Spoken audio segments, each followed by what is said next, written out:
नमस्कार साथियों, आप सभी का स्वागत है।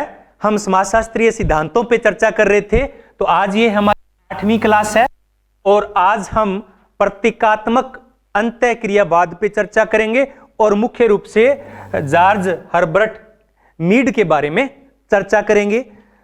हम जब सिद्धांतों की क्लास शुरू की थी तो मैंने कहा था कि सिद्धांतों का जो मुख्य उद्देश्य है वो है कि समाज को समझना, समाज की वास्तविकता को समझना। अब समाज की वास्तविकता को समझने का जो ढंग है वो सबका अलग अलग है। जो प्रकार्यवादी है वो समाज को अलग ढंग से देखते हैं, संघर्षवादी है वो अलग ढंग से देखते हैं। इसी प्रकार से प्रतीकात्मक अंतःक्रियावाद है वो प्रतीकों के माध्यम से समाज को समझने का प्रयास करेंगे, क्योंकि समाज की वास्तविकता कोई एक नहीं है। मैंने एक कहानी भी कही थी कि एक हाथी होता है, 4 अंधे लोग होते हैं, वो हाथी को छूते हैं।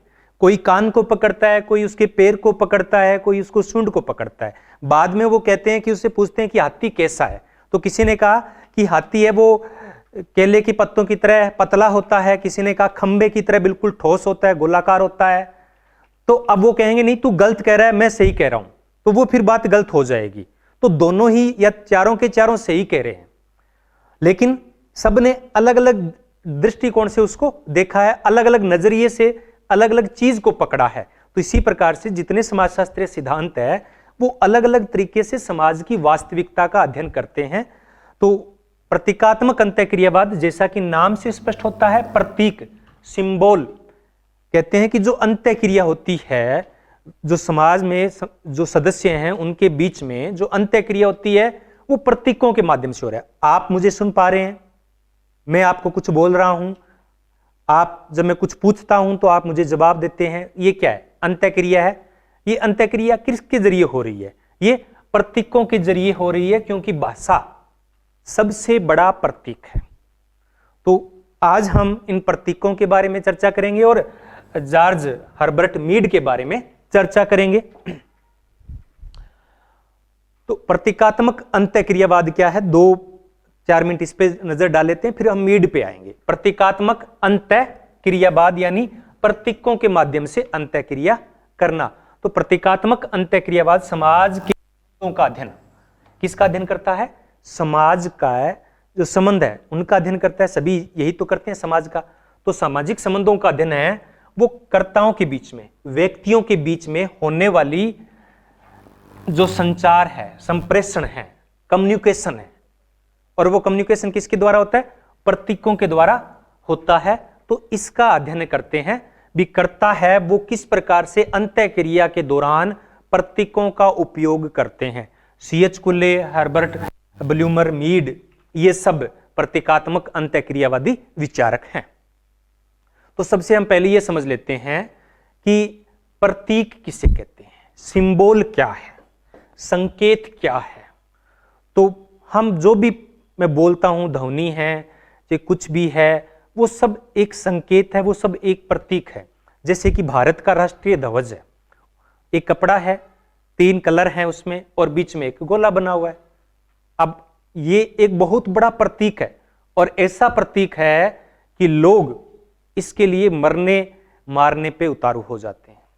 तो प्रतीक से किस प्रकार प्रतीक है वो समाज की वास्तविकता है, किस प्रकार से समाज को प्रभावित करते हैं, इसका अध्ययन करते हैं। तो ऐसी कोई भी क्रिया, अब जरूरी नहीं है कि हम बोल के ही के, जैसे हम इशारों में बताते हैं तो वो क्या है?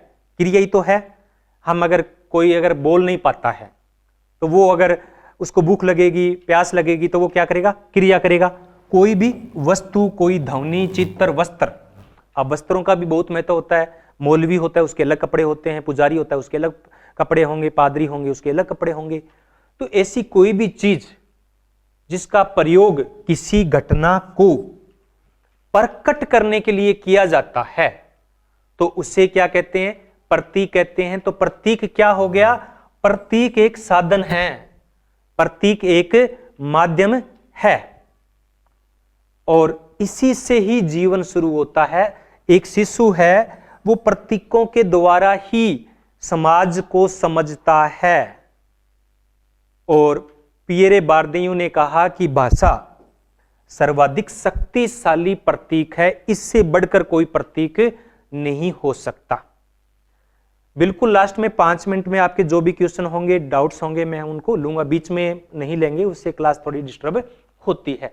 तो प्रतीक का मतलब समझ गए, प्रतीक किसे कहते हैं?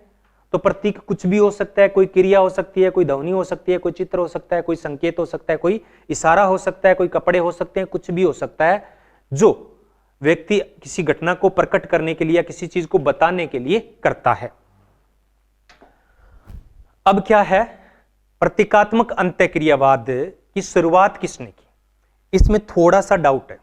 प्रतीकात्मक अंतःक्रिया या इसके जो जनक हैं, इसके जो प्रणेता हैं, इसके जो प्रतिपादक हैं, वो हर्बर्ट ब्ल्यूमर को माना जाता है। किनको माना जाता है? हर्बर्ट ब्ल्यूमर को माना जाता है। 1937 में इनकी पुस्तक थी सिंबॉलिक इंटरेक्शनिज्म, यानी प्रतीकात्मक अंतःक्रियावाद, perspective and method. Symbolic interactionism शब्द का प्रयोग है वो सर्वप्रथम ब्ल्यूमर ने किया, इसलिए हर्बर्ट ब्ल्यूमर को प्रतीकात्मक अंतःक्रियावाद का जनक कहा जाता है। लेकिन यहां पे डाउट ये है कि कुछ लोगों का मानना है कि 1934 में हर्बर्ट मीड ने इस शब्द का प्रयोग किया अपनी पुस्तक माइंड, सेल्फ एंड सोसाइटी के अंदर। तो ये इसको लेकर डाउट है, लेकिन ज्यादातर जो है वो हर्बर्ट ब्ल्यूमर को मानते हैं। वो कहते हैं कि उन्होंने इसको एक विचारधारा के रूप में या सिद्धांत के रूप में प्रस्तुत नहीं किया था। मीड ने प्रतीकात्मक अंतःक्रिया की बात तो की थी, इससे पहले सीएच कुल्ले 1909 में भी कर चुके थे, लेकिन एक सिद्धांत के रूप में इसको सर्वप्रथम अगर प्रतिपादित किया तो वो हर्बर्ट ब्ल्यूमर को किया। ठीक है, अब इसके आधार क्या है? इसमें मुख्य किन चीजों का अध्ययन किया जाता है? प्रतीकात्मक अंतःक्रियावाद किस प्रकार से समाज को प्रस्तुत करता है? तो इसके कुल 4 प्रमुख आधार हैं। इन 4 आधारों पे हम प्रतीकात्मक अंतःक्रियावाद को समझ सकते हैं। क्या है? मानव संकेत का प्रयोग करने वाला प्राणी है। मानव संकेत यानी प्रतीकों का प्रयोग करने वाला प्राणी है। सबसे बड़ी बात तो यही है। भाषा है, संस्कृति है, ये प्रतीक है, इनका प्रयोग केवल मानव कर सकता है। मानव प्राणी ही कर सकता है, बाकी कोई नहीं कर सकता। बाकी हो सकता है कोई छोटे मोटे लेवल पे करे, लेकिन जितने बड़े लेवल पे प्रतीकों का प्रयोग मानव करता है, अन्य कोई भी प्राणी नहीं करता है। इसलिए ही मानव को संस्कृति का या प्रतीकों का निर्माण करने वाला प्राणी कहा जाता है। तो अंतःक्रियावादी जो है, ये जो थिंकर्स हैं, ये क्या करते हैं? उन तरीकों का अध्ययन करते हैं, उन तरीकों का अध्ययन करते हैं जिसके द्वारा प्रतीकों का कोई अर्थ प्रदान किया जाता है। अगर उनका प्रतीकों का कोई अर्थ नहीं होगा तो प्रतीक बेकार है। अगर मैं कोई आपके सामने ऐसे शब्द का प्रयोग करूं, ऐसे प्रतीक का प्रयोग करूं जो आप नहीं जानते, जैसे मैं राजस्थान से आता हूं और अगर मैं कोई यहां की स्थानीय भाषा में अगर किसी शब्द का प्रयोग करूं, जैसे कि पंजाबी शब्द का कोई प्रयोग करूं, तो आप नहीं समझ पाएंगे, उस प्रतीक का आप अर्थ नहीं निकाल पाएंगे। तो ये विचारक हैं जो अध्ययन करते हैं कि प्रतीकों का अर्थ है वो किस प्रकार से प्रदान किया जाता है, और इसके लिए प्रतीकों के अर्थ को समझने के लिए क्या करते हैं? सहभागी अवलोकन विधि का प्रयोग करते हैं। किस विधि का प्रयोग करते हैं? सहभागी अवलोकन विधि का प्रयोग है वो प्रतीकात्मक अंतःक्रियावादी करते हैं। क्योंकि मूल में अगर हमें जाना है, अगर मूल में हमें जाना है तो हमें सहभागी अवलोकन करना ही पड़ेगा। तो अगर ये सहभागी अवलोकन की बात कर रहे हैं तो कहीं ना कहीं मानव शास्त्र के अंदर भी ये वस्तु आती है, विषय वस्तु आती है। अब ये क्या है? दूसरा पॉइंट ये है कि सामाजिक विश्व है वो गतिशील एवं द्वंद्वात्मक ताना बाना है। जीवन में संघर्ष और अनिश्चितता बनी रहती है, यानी प्रतीक है वो स्थायी नहीं है, अनिश्चित है। अनिश्चित है, प्रतीक बनते रहते हैं, बिगड़ते रहते हैं, बनते रहते हैं, बिगड़ते रहते हैं, अनिश्चितता बनी रहती है। प्रतीकों के बीच में संघर्ष भी हो सकता है। और इस सब में जो सबसे महत्वपूर्ण है वो सबसे महत्वपूर्ण है कि इस विश्लेषण की यानी प्रतीकात्मक अंतःक्रियावादी सिद्धांत की जो मूल इकाई है, मूल इकाई है सेल्फ है। जो अंतःक्रियावादी प्रकृति की है। क्या है? अंतःक्रियावादी। अंत यानी क्रिया करते हैं वो एक दूसरे के बीच में करते हैं। और भूमिका ग्रहण, मीड मुख्य रूप से भूमिका ग्रहण की बात करते हैं, और भूमिका ग्रहण के द्वारा हम इन प्रतीकों का आंतरीकरण करते हैं। और इसी के आधार पे कुल्ले ने आत्म दर्पण का सिद्धांत दिया, मीड ने 100 का सिद्धांत दिया। और इस सिद्धांत का मूल उद्देश्य क्या है कि प्रक्रियाओं एवं इन प्रतीकों के पीछे छिपी हुई प्रक्रियाओं और अंतःक्रियाओं की खोज करना है। तो इसमें क्या करते हैं कि विभिन्न क्षेत्रों के लोगों का, क्योंकि सहभागी अवलोकन करते हैं तो एक का नहीं करते हैं, बहुत सारे लोगों का करते हैं। तो सहभागी अवलोकन के द्वारा जीवन अनुभव को मालूम कर सभी समूहों में समान जो क्रियाएं होती है उनका अध्ययन किया जाता है। जैसा कि अभी लेवी स्ट्रास के अंदर हमने चर्चा की थी कि उनके पीछे जो बेसिक चीज है उसका अध्ययन करना, जितनी भी सामाजिक संरचना है उनके मूल में क्या है वो अध्ययन करना, उन प्रक्रियाओं का अध्ययन करना। एक पुस्तक है शेल्डन स्ट्राइकर की, सोशल इंटरेक्शन ए सोशल स्ट्रक्चर वर्जन 1980 के अंदर। ये थोड़ा याद कर लें, हो सकता है ये प्रश्न, वैसे इनका कोई ज्यादा वर्णन नहीं आता है लेकिन ये संबंधित है प्रतीकात्मक अंतःक्रियावाद से। अब हम बात करते हैं हर्बर्ट मीड का। मीड एक प्रमुख सामाजिक अंतःक्रियावादी है। क्या है? सामाजिक अंतःक्रियावादी है। हम यहां प्रतीकात्मक अंतःक्रियावादी कहने की बजाय इनको क्या कहेंगे? सामाजिक अंतःक्रियावादी कहेंगे, क्योंकि इनका जो सिद्धांत है वो सामाजिक अंतःक्रियावादी है। प्रतीकात्मक अंतःक्रियावाद सिद्धांत के रूप में इन्होंने प्रस्तुत नहीं किया। इनका जन्म 27 फरवरी 1863 को अमेरिका के अंदर हुआ। 27 फरवरी 1863। ये ईयर महत्वपूर्ण है, ईयर महत्वपूर्ण है। कर्म पूछा जा सकता है, आजकल पुस्तकों के कर्म और थिंकर्स के कर्म पूछे जाते हैं। कर्म मतलब उसका कर्मांक, कर्म वो नहीं। तो 1863 में अमेरिका के अंदर इनका जन्म हुआ, 1931 तक इनकी जीवन यात्रा है वो चली। तो वैसे तो प्रतीकात्मक अंतःक्रियावाद को जो साकार रूप दिया था, सिद्धांत के रूप में जो प्रस्तुत किया था, वो हर्बर्ट ब्लूमर ने दिया था। किसने दिया था? 1937 के अंदर हर्बर्ट ब्लूमर ने। लेकिन इसकी जो पृष्ठभूमि है वो किसने तैयार की थी? अनेक अवधारणाएं जो दी थी वो मीड द्वारा दी गई है। किसके द्वारा दी गई है? मीड के द्वारा दी गई है। इन्होंने ये जो सिद्धांत था वो अपनी पुस्तक माइंड, सेल्फ एंड सोसाइटी 1934 के अंदर, 1934 के अंदर। अब क्या होता है, कुछ क्वेश्चन आते हैं कि सर 1931 के अंदर इनकी मृत्यु हो गई, तो फिर उन्होंने 1934 के अंदर बुक कैसे लिख ली? और ऐसे बहुत सारे, प्रत्येक थिंकर के साथ लगभग ऐसा होता है, क्योंकि ये बड़े महान लोग होते हैं, इनको लिखने की आदत होती है। ये जब, क्योंकि जो भी चीज होती है वो आदत में शुमार हो जाती है तो वो बड़ा आसान लगती है, वो मुश्किल नहीं लगती है। अब कोई मुझे कहे कि किताब लिखना है तो बहुत बड़ा काम लगेगा, आपको कहेंगे तो आप कहोगे किताब लिखना तो असंभव काम है। लेकिन इनके लिए किताब लिखना कोई बड़ा मुश्किल काम नहीं होता है, क्योंकि ये इनकी आदत में शुमार है। जैसे हम साइकिल चलाना चाहते हैं तो पहले तो लगता है कि बहुत मुश्किल है, लेकिन बाद में क्या होता है, बिल्कुल आसान लगता है, ये तो आसान काम है। तो इनके लिए ये लिखते रहते हैं, और लिखते लिखते ही इनकी डेथ हो जाती है। तो कुछ किताबें अधूरी रह जाती है और कुछ किताबें पूरी नहीं हो पाती, तो वो बाद में प्रकाशित होती है। तो अब जो यहां पे एक लेवी स्ट्रास की बात आती है, तो लेवी स्ट्रास ने क्या कहा था? अब शायद आप भी ऐसा सोच रहे होंगे और मैं भी ऐसा ही सोचता था कि जब इनकी मृत्यु इस वर्ष में हो गई, 1931 में हो गई, तो 1934 में इन्होंने किताब कैसे लिख ली? सब ऐसे ही सोचते हैं स्टार्टिंग के अंदर। जो लेवी स्ट्रास ने कहा था ना कि जितनी भी सोचने का ढंग है, जितनी भी सोशल स्ट्रक्चर है, उन सब के पीछे एक ही है संरचना। क्या है वो? मानसिक संरचना है, और वो कभी बदलती नहीं है। तो हम सब के पीछे एक ही मानसिक संरचना है, हम एक ही तरीके से सोचते हैं, कुछ उस सोच से आगे निकल जाता है, बस इतना सा फर्क है। तो माइंड, सेल्फ एंड सोसाइटी इनकी सबसे महत्वपूर्ण पुस्तक है, और आपको शायद इसका नाम पता ही हो गया होगा, लेकिन फिर भी जो चीजें इंपॉर्टेंट होती है वो परीक्षा में बार बार पूछी जाती है।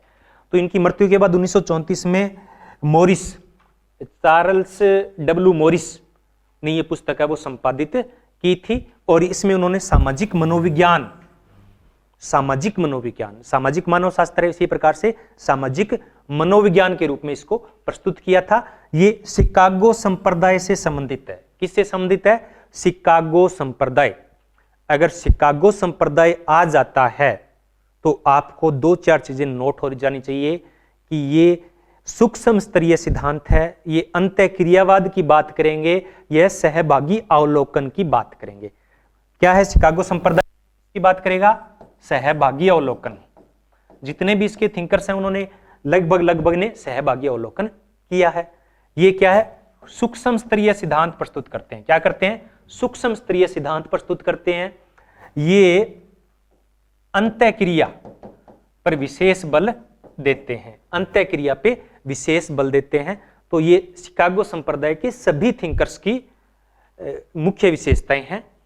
और इसमें वो उत्तेजना का प्रयोग करते हैं, उत्तेजना का प्रयोग करते हैं, क्योंकि सामाजिक जब अंतःक्रिया होती है तो उसमें एक उत्तेजना होती है, एक प्रत्युत्तर होता है। क्या होती है? एक उत्तेजना होती है, एक प्रत्युत्तर होता है। और जो समाज की परिभाषा में या सामाजिक क्रिया की परिभाषा में गिलीन ने इसकी बात की थी, उत्तेजनाओं की। किसने बात की थी? गिलीन ने समाज की अपनी परिभाषा में उत्तेजना की बात की थी, उत्तेजना एवं प्रत्युत्तर। जैसे अंतःक्रिया कैसे होगी? कोई आप जा रहे हैं रास्ते से, आपको कहेगा हेलो, तो वो हेलो क्या है? वो उत्तेजना है। आप फिर पलट के उसको कहते हैं हाँ जी बोलिए, तो वो क्या है? आपका प्रत्युत्तर है। क्या है? वो आपका प्रत्युत्तर है।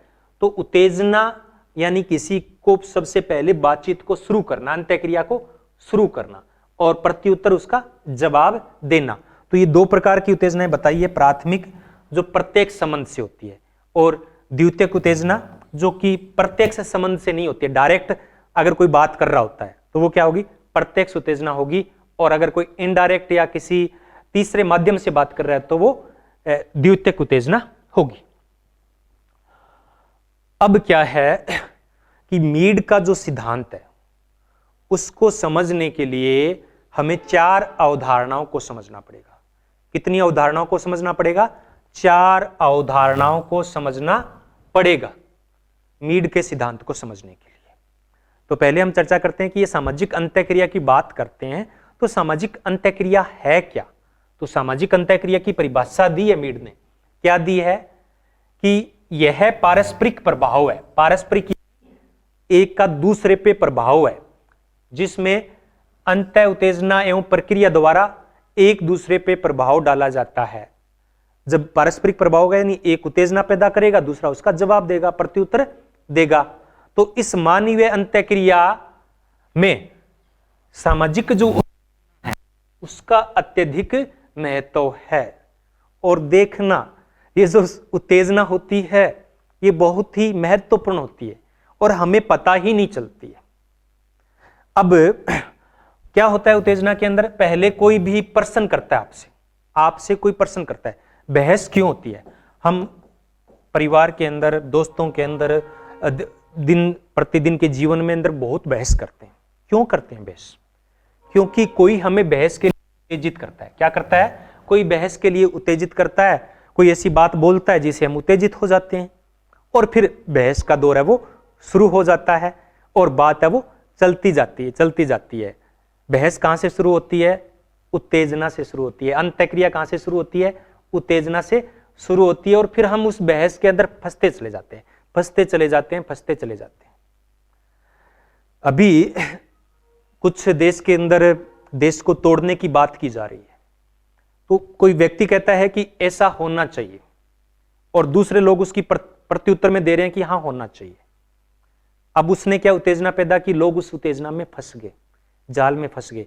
तो आपको जीवन में, हमें जीवन में, मैं ये अपने जीवन के अंदर फॉलो करता हूं कि कोई मुझे उत्तेजना कर देता है इस प्रकार की जो बहस करने के लिए जरूरी है, तो मैं उस उत्तेजना को ही कट कर देता हूं। क्यों? जरूरी क्या है उसका कोई उत्तर मत दो। अगर आप ऐसा करेंगे जीवन के अंदर तो बहस में हम बहुत सारा समय और बहुत सारे रिलेशन खराब कर लेते हैं। तो हमारा समय भी बचेगा, हमारी एनर्जी भी बचेगी, हमारे संबंध भी बचेंगे। तो इसलिए जो प्रारंभिक उत्तेजना का बिंदु है ना, उसको ही आप कट कर दो कि ठीक है, बढ़िया, तुम जो कह रहा है अच्छा है। तो ये महत्वपूर्ण है सामाजिक उत्तेजना मीड के अनुसार। अब क्या है, 4 अवधारणाएं कौन सी है? एक स्व यानी सेल्फ पहला, दूसरा स्व अंत्यक्रिया यानी स्व की स्व के साथ, सेल्फ की सेल्फ के साथ होने वाली अंत्यक्रिया, सेल्फ इंटरेक्शन, खुद का खुद के साथ इंटरेक्शन। तीसरी है स्व का विकास, डेवलपमेंट ऑफ सेल्फ, ये स्व कैसे विकसित होता है, और प्रतीकात्मक अभिप्राय यानी अर्थ, सिंबॉलिक मीनिंग, उस सिंबल का मीनिंग क्या है। ये 4 अवधारणाएं हैं जो मूलभूत हैं, और इसी के माध्यम से मीड अपना पूरा का पूरा सिद्धांत है वो प्रस्तुत करते हैं। क्या करते हैं? पूरा का पूरा सिद्धांत प्रस्तुत करते हैं। तो इसमें सबके अंदर क्या हो गया, ये जो स्व है ये आधारभूत अवधारणा है। इन चारों में भी एक ही बात करेंगे तो वो क्या है, स्व की बात होगी, सेल्फ की बात होगी, और व्यक्तियों संबंधों का अध्ययन वो सामाजिक अंतःक्रिया में इस सेल्फ के माध्यम से ही होता है।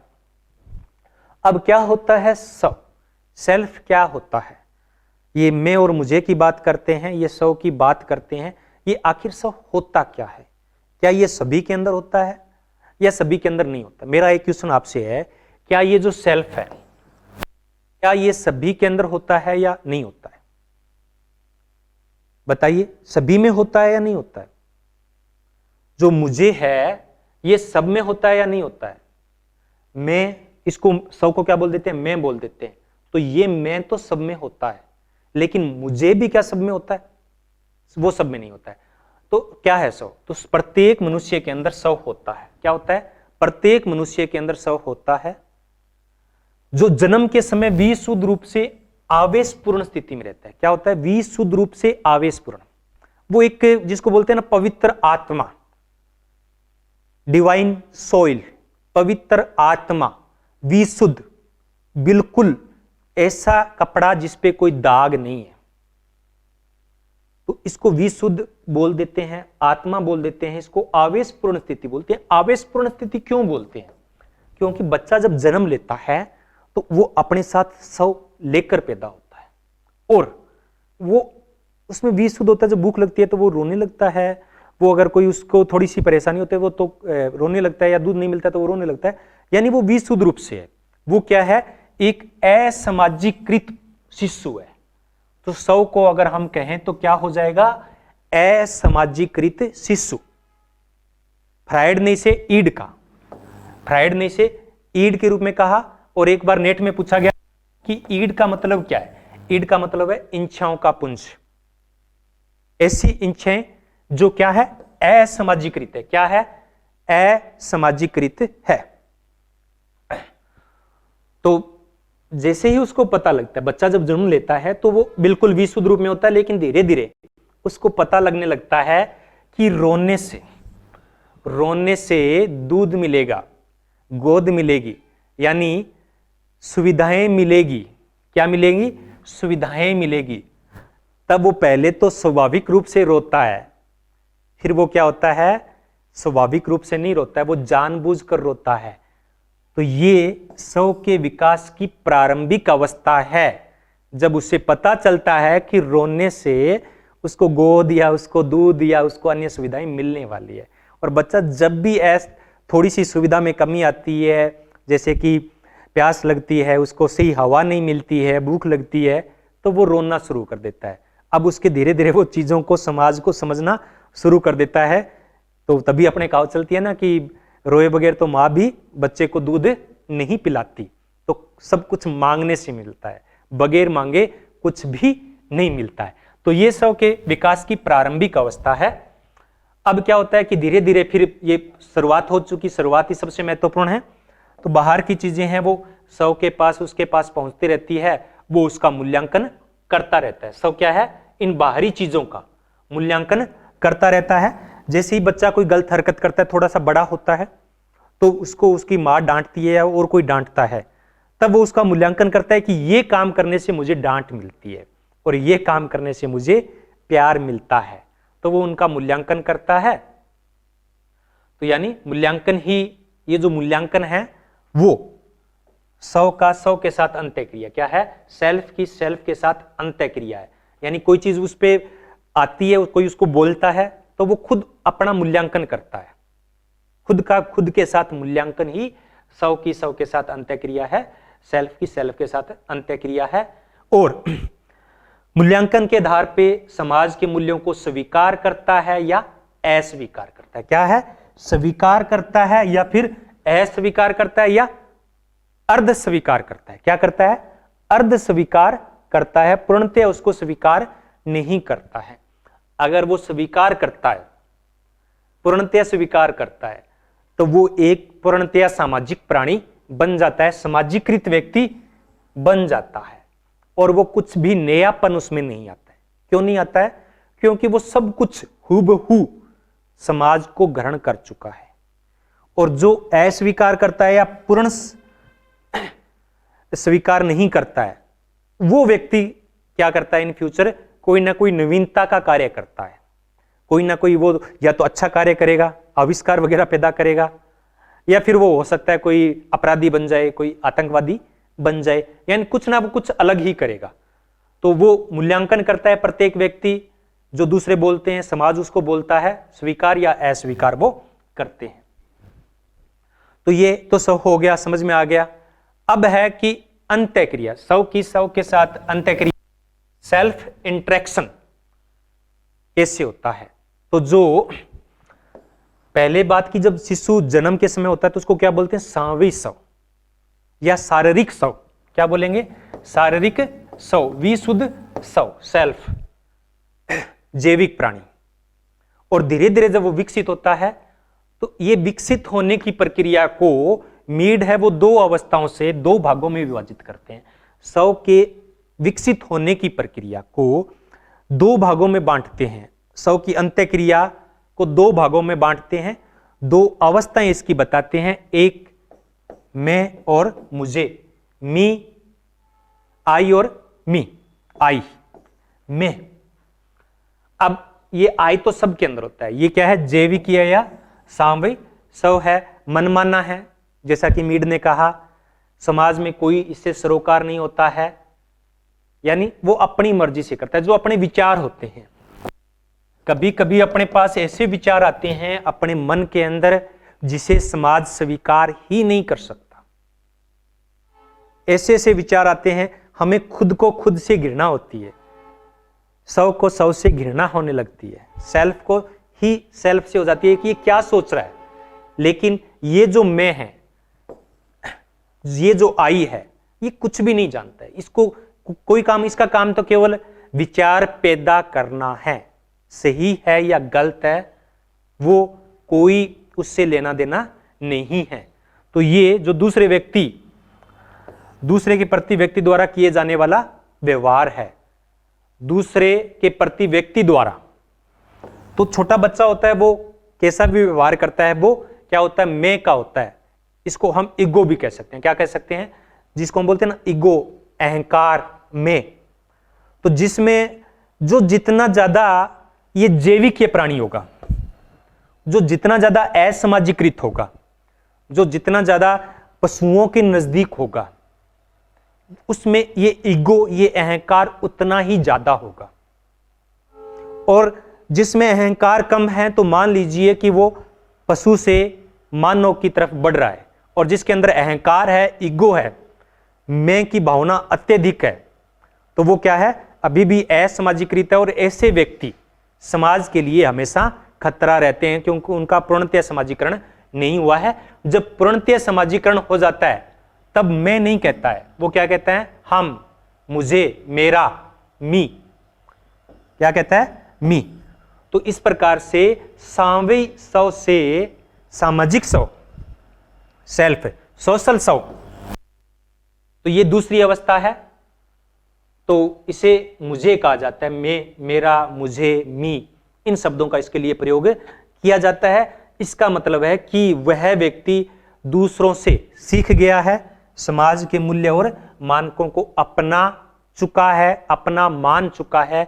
अब समाज के रीति रिवाज, परंपराएं ही उसके अपने रीति रिवाज हो जाते हैं और ऐसा व्यक्ति समाज के लिए कोई भी खतरा पैदा नहीं करता है। बाकी सब खतरे पैदा करते हैं।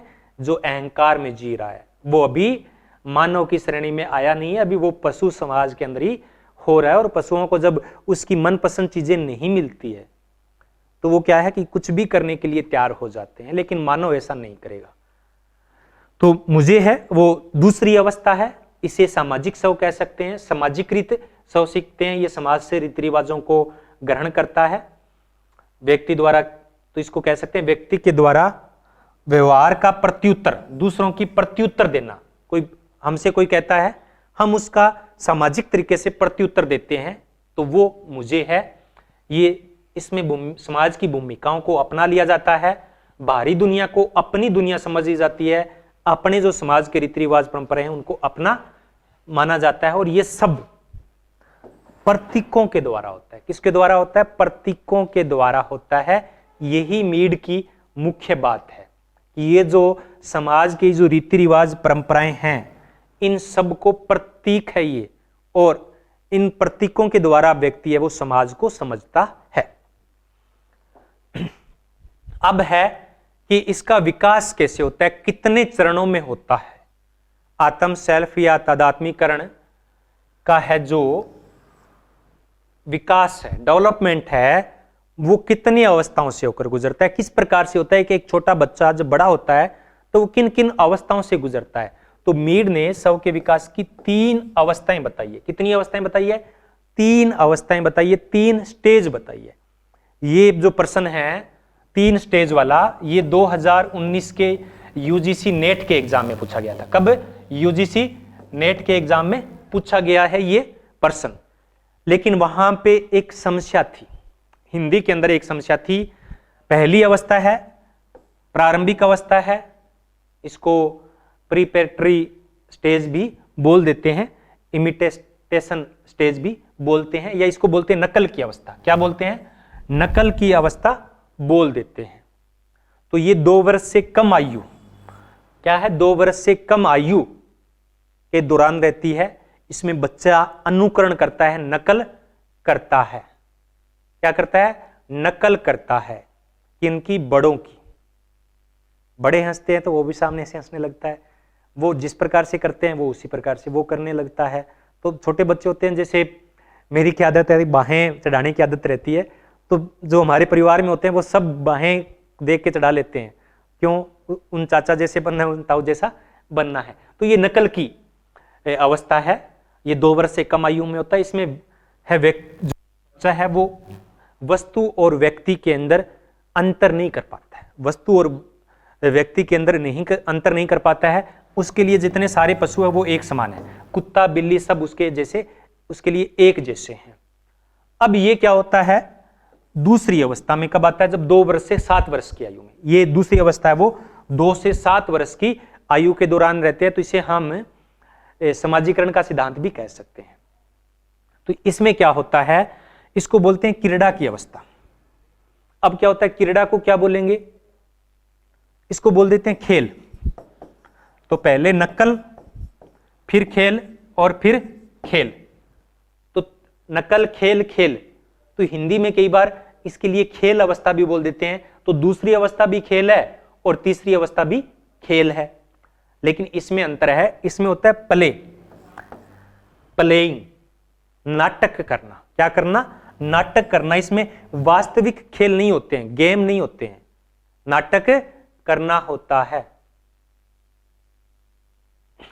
क्या करना होता है? नाटक करना होता है। 2 से 7 वर्ष के होते हैं और 2 वर्ष के बाद व्यक्ति का जो विकास है, शव का विकास है, वो तीव्र गति से होने लगता है। वो दूसरों की भूमिका को ग्रहण करना सीखता है, उसकी नकल करना सीखता है। जैसे बच्चे डॉक्टर खेलते हैं, अध्यापक खेलते हैं, या वो कहता है मैं मम्मी बन जाता हूं तुम पापा बन जाओ।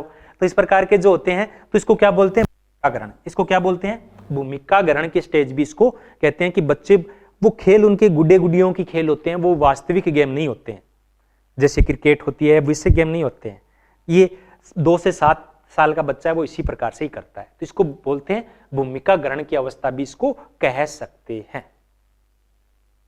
हाँ बिल्कुल, चोर पुलिस का गेम है, यानी किसी का भी वो भूमिका ग्रहण कर लेता है। अब तीसरी अवस्था आती है, ये वास्तविक अवस्था होती है। तीसरी अवस्था है, इसको बोलते हैं गेम स्टेज, प्ले और गेम।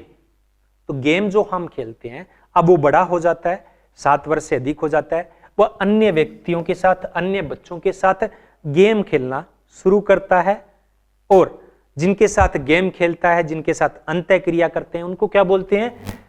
सामान्यीकृत अन्य कहते हैं। क्या कहते हैं? सामान्यीकृत अन्य, जनरलाइज्ड अदर। अब पहले रोल टेकिंग था, अब क्या है?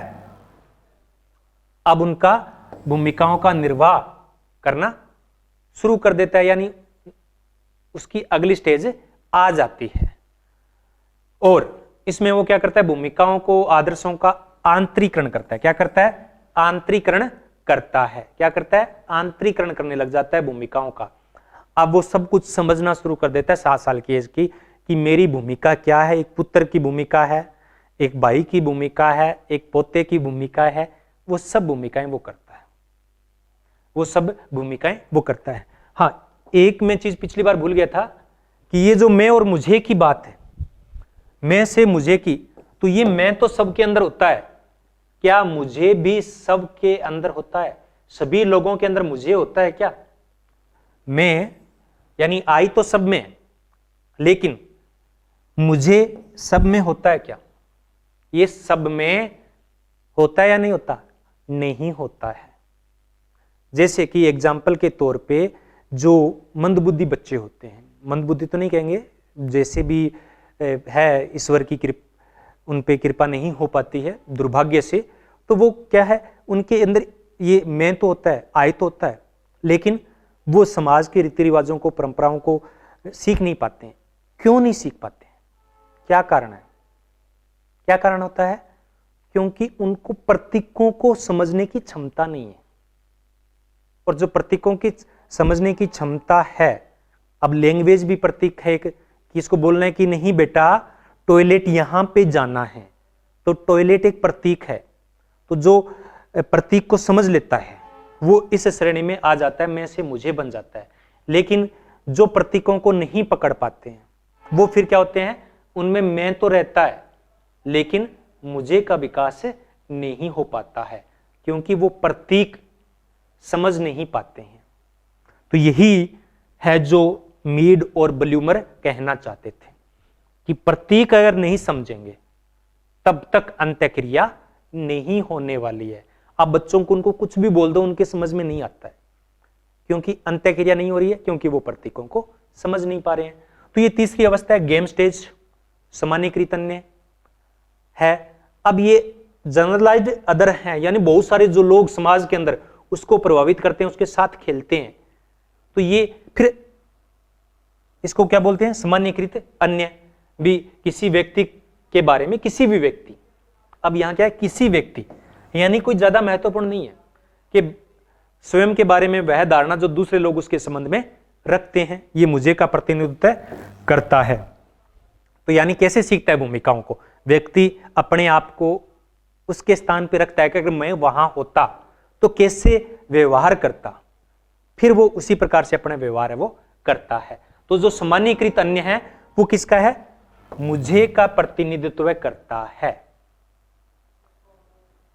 अब क्या है? एक विशिष्टीकृत अत्य महत्वपूर्ण अदर, सिग्निफाइड अदर, ये इंपॉर्टेंट है। जो यहां पे जनरलाइज्ड अदर, ये सिग्निफाइड अदर, ये क्या है? फिर ये जो सामान्यीकृत अन्य हो गया, तो ये महत्वपूर्ण अदर्श कौन है? तो ये महत्वपूर्ण आदर्श वे होते हैं जो उसके परिवार के सदस्य होते हैं, जो उसके लिए महत्वपूर्ण होते हैं, तो जिसका व्यक्ति पे सर्वाधिक प्रभाव पड़ता है, जो कुछ बात बोलते हैं वो उनको मानते हैं, तो वो क्या हो जाता है? सिग्निफाइड अदर हो जाता है, महत्वपूर्ण अन्य हो जाता है। और उनकी स्वीकृति हम चाहते हैं, उनकी स्वीकृति हम चाहते हैं और कुछ नहीं चाहते हैं, वो हमें स्वीकार करे, उनकी स्वीकृति के लिए ही हम क्रिया करते हैं।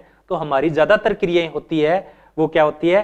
महत्वपूर्ण या विशिष्टकृत अन्य या सिग्निफाइड अदर के लिए होती है। और जवानी के अंदर ये महत्वपूर्ण अन्य ये बहुत परेशान करता है, और हम जो भी है उसके लिए ही करने के लिए तैयार हो जाते हैं। तो इससे क्या होता है कि एक महत्वपूर्ण अन्य की वजह से अन्य महत्वपूर्ण अन्य, जैसे कि मैं लव मैरिज की बात कर रहा हूं या कई बार भाग्य शादी करते हैं, तो वो एक महत्वपूर्ण अन्य है, उसकी वजह से जो अन्य महत्वपूर्ण होते हैं वो डिस्टर्ब होते हैं। तो यही मैं विशेषीकृत अन्य का प्रतिनिधि है। तो जो मैं है, ईगो है, वो अन्य का करता है, और जो जनरलाइज्ड अदर है वो मुझे का प्रतिनिधित्व करता है। तो 3 बातें हो चुकी है। मैंने कहा था कि 4 बातें महत्वपूर्ण है। अब है प्रतीकात्मक अभिप्राय। क्या है? प्रतीकात्मक अभिप्राय। प्रतीकों का अर्थ क्या है? अभि या निर्वचन अर्थ, मीनिंग, सिंबॉलिक मीनिंग क्या है? तो प्रतीक से तात्पर्य, पहले भी हम चर्चा कर रखे हैं, कोई संकेत है तो वे तत्व हैं जिनका आंतरिकरण हम करते हैं और एक अर्थ प्रकट करते हैं। यहां यह सबसे महत्वपूर्ण है, एक ही अर्थ प्रकट करते हैं। यानी सभी लोग अगर समान अर्थ प्रकट कर रहे हैं तभी वो प्रतीक है, तभी वो इशारा है, तभी वो लैंग्वेज है। अगर उसका सभी लोग समान अर्थ नहीं निकालते हैं तब अंत्यक्रिया नहीं होगी। कोई अंग्रेजी में बोलकर आपको पढ़ाए, प्रतीक आपको बताए, और आपको अगर ज्यादा अंग्रेजी नहीं आती है, हो सकता है कुछ मास्टर हो अंग्रेजी के, तो ज्यादा अंग्रेजी नहीं आती है, तो फिर अंत्यक्रिया नहीं पाओगे। आप क्या है, तुरंत ही उसको छोड़ दोगे। उसको क्या करोगे? आप छोड़ दोगे उसको, क्योंकि कोई अंत्यक्रिया ही नहीं हो रही है। या कोई अंग्रेजी में आके हमें कुछ भी बोल ले। इसका एक एग्जाम्पल मैं आपको देता हूं, एक स्टोरी मुझे याद आ रही है। भारत के अंदर क्या होता है कि एक परंपरा रही है लगभग सामूहिक भोज की, जिसको भोज बोलते हैं, मृत्यु भोज के अंदर होता है। सिख धर्म में उसको लंगर बोल देते हैं। तो उसमें क्या होता है कि जमीन पे बैठ के सभी एक साथ सामूहिक भोजन करते हैं, और कोई जा रहा होता है तो उसको भी खाना खिलाते हैं। वो आता है, खाना खिला के चला जाता है, उससे कोई भी कुछ भी नहीं पूछता है। और जब जो घर, जिस घर में खाना खाता है, वो जहां पर खाना खाता है, तो जो पार्टी का आयोजन कर रहे हैं, जो लंगर का आयोजन कर रहे हैं, वो हो सकता है उनको कई बार गिफ्ट भी दे देते हैं, और वो कहते हैं कि ये तो हमारा अहोभाग्य कि आप हमारे आए, हमें सेवा का मौका दिया। तो अपने जब नवरात्रों पे या कहीं भी किसी विशेष प्रोग्राम पे क्या होता है, इस प्रकार की चीजें हैं वो होती है, तो उसको कहते हैं कि अहोभाग्य हमारे कि आपने हमें मौका दिया। अब भारत का एक व्यक्ति है, वो अमेरिका के अंदर चला गया। अब वहां क्या हुआ कि अमेरिका के अंदर वैसे कल्चर है, वो मॉडर्न कल्चर आ चुका है, लेकिन कुछ लोग ऐसे होते हैं, कुछ चीजें ऐसी होती है जो पुरानी चीजों को ज्यादा महत्व देते हैं। जैसे जयपुर के अंदर या आपके शहर में भी हो सकती है, एक चोखी डाणी है। चोखी डाणी क्या मतलब होता है? चोखी डाणी का परंपरागत तरीके हैं, वो पुराने वाले नीचे बैठ के पीढ़ों पे, या जो बोलते होंगे अलग अलग, मैं आपको बोलूंगा तो वो आप प्रतीक समझ नहीं पाएंगे। हमारे बोलते हैं मुड्डा, चोखी राजस्थानी शब्द है, और मुड्डा तो आप शायद नहीं समझ पाएंगे, क्योंकि प्रतीक जरूरी है, सभी लोगों के लिए समान अर्थ निकलना जरूरी है। तो वो परंपरागत तरीकों से खाना खाते हैं। तो वो वहां पे चला गया, तो जाने के बाद में वहां पे लोग हैं, वो नीचे बैठ के खाना खा रहे थे। रेस्टोरेंट था, एक अच्छा रेस्टोरेंट था, और नीचे बैठ के वो खाना खिला रहे थे परंपरागत तरीके से। तो वो भी वहां जाके बैठ गया, उसको लगा कि यहाँ लंगर चल रहा है। तो उसने जैसे ही वो खाना खाया, चेयर अंग्रेजी का शब्द है, अलग अलग बोलते हैं, तो जैसे ही वहां पे खाना खाया उसने, तो खाना खा के वो चलने लगा। तो उसने वेटर ने पूछा कि हाँ भाई बिल दे, तो वो समझा नहीं, क्योंकि वो प्रतीक तो समझ नहीं पा रहा था। तो उसने कहा कि क्या, मुझे कोई समझ में नहीं आ रहा। वो कह रहा है कि बिल दे भाई, बिल, पैसा दे, पेमेंट कर इसकी। वो नहीं समझ पा रहा है। तो उसने जैसे ही वो बोले कि पेमेंट, वो हाथ जोड़े कि धन्यवाद। वो बोलता है कि धन्यवाद से काम नहीं चलने वाला, चल बिल दे। तो वो धन्यवाद बोलता है। वो सोचता है कि ये कह रहे हैं कि आपने हमें सेवा का मौका दिया, इसलिए आपका बहुत बहुत धन्यवाद है। तो वो पेमेंट नहीं कर पाता है। तो वो क्या है कि जो वेटर है वो उसको मैनेजर के पास ले जाता है।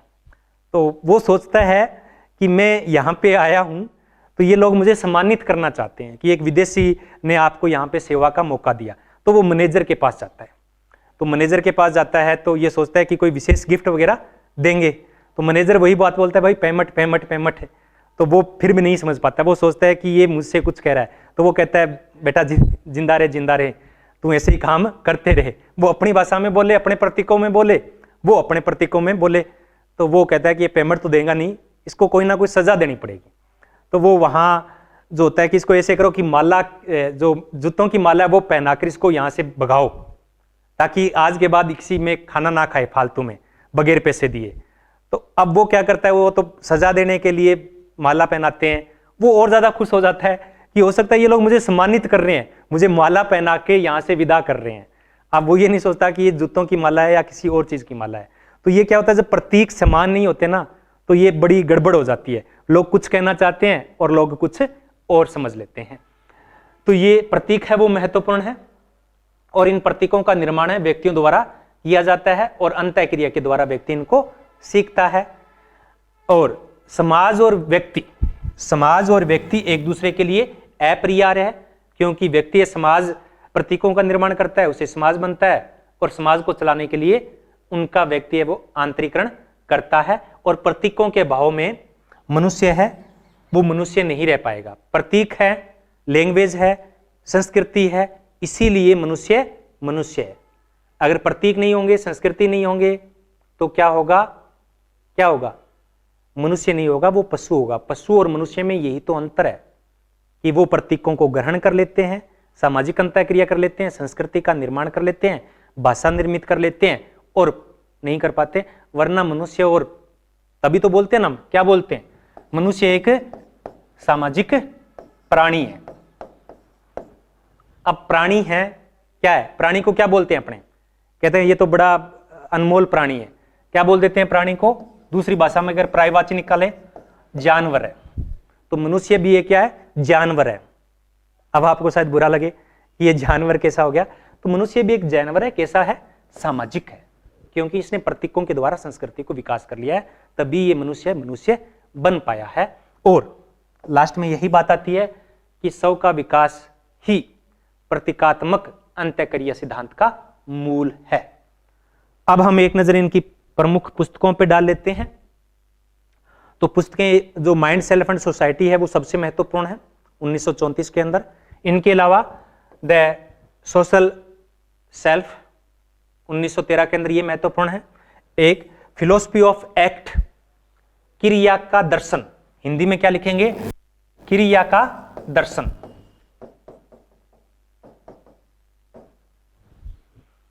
तो फिलोसफी ऑफ एक्ट और फिलोसफी ऑफ प्रेजेंट,